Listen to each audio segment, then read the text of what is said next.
we've talked about insecurity, and you've talked about educating and such. What came to mind, a very old but still extremely germane book, Man's Search for Meaning, by Eric Fromm. And if I remember right, it talks about his experience in the concentration camp, and how, I mean, obviously most people were absolutely destroyed or by being placed in that type of a context. Certainly a context as difficult as going back to your congressional district, or having to deal with the bureaucracy, or even having to deal with the U.S. Army. It pales to being in a concentration camp. And as I remember, what he pointed out was that despite that, there was a group of people who didn't break down. There was a group of people who accepted their free will as being the decision they made, regardless of the circumstances they were in. That free will was precisely deciding what you could do between right now and next, given where you are. And the two groups, as I remember, that he said had that were the very religious and the old aristocrats.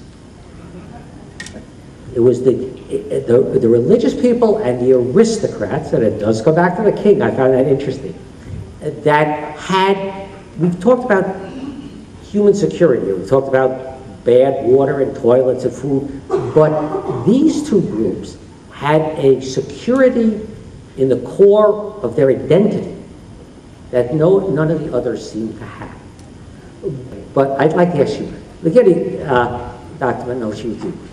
We can teach, but how do we establish, don't we have to establish a true core like those people had that said, regardless of the circumstances, this is my will, and this is how, and if, I mean, so what, can we get away with not doing that? And if we have to do it, how do we make people secure with that, if we don't use the tools that of aristocrats? We don't want to be aristocrats. We apparently are afraid to use religion. So what do we use? Or is there a new way of looking at religion and aristocracy that might allow us to reinvent them as appropriate to the 21st century?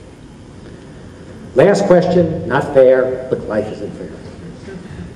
We could happily spend not just an evening, but a whole week of seminars and discussions like this to really get to the very heart of this. But what has been very encouraging in reviewing some of the reports that have come out from the United Nations in the last decade in terms of human development reports and other such documents is a shift from a purely materialistic conception of human well-being and development to incorporating more systematically fundamental freedoms. And one of the fundamental freedoms is the freedom and the right to believe and to think and to know. And I think it all starts from that. If you're free to know, you're free to think, and you're free to believe, and to change your belief, and to share your belief with others, then you're going to be in a position to begin to search for meaning, explore meaning, arrive at something that holds truth for you, and then act on that, and then to live that experience. And in that way to seek fulfillment, which is the basis of your self-worth and of your dignity. So if you don't have self-worth, and you don't have dignity, and you don't have the right and the freedom to actually get to that place, then you could crumble. You will crumble in lesser circumstances than the horrors of a concentration camp or a civil war or whatever it is. And but with that in place, yes, you then have the possibility.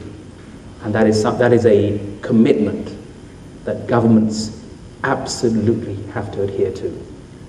It's one of those norms which should deserve the status of being jus cogens.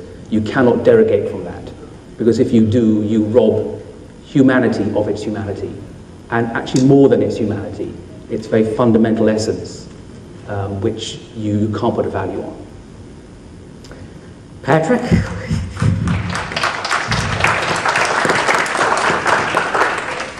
Well, John, let me revert to my nationalistic streak here and just talk about, as an American, and why my families came from Europe 400 years ago and 200 years ago to North America to get away from persecution. I don't think the aristocracy is going to speak to too many in this audience, unless I've got you pegged wrong. So let's start with religion and maybe philosophy, at least, which we all have to have, a philosophy of life that hopefully is larger than ourselves.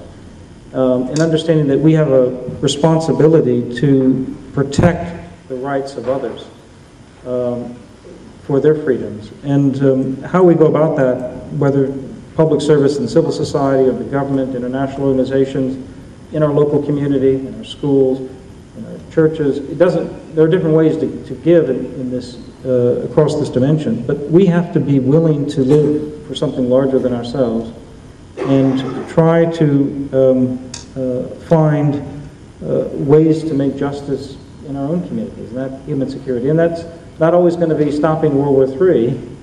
It may be something much more mundane that Connie was talking about, the day-to-day grind in migrant camps, where you don't see a big difference, but you know you're working toward a larger purpose. And you're trying to hopefully make a difference with your life. And I think we all have to find meaning through this way. We're all reduced to our humanity in this way.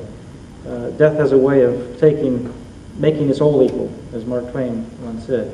So what are we going to achieve in our limited time? This is President Obama on the Great Wall thinking, imagine the sweep of history. We're nothing. If we can't make a difference during our life, what are we going to be doing in our very short period here that can be larger than ourselves?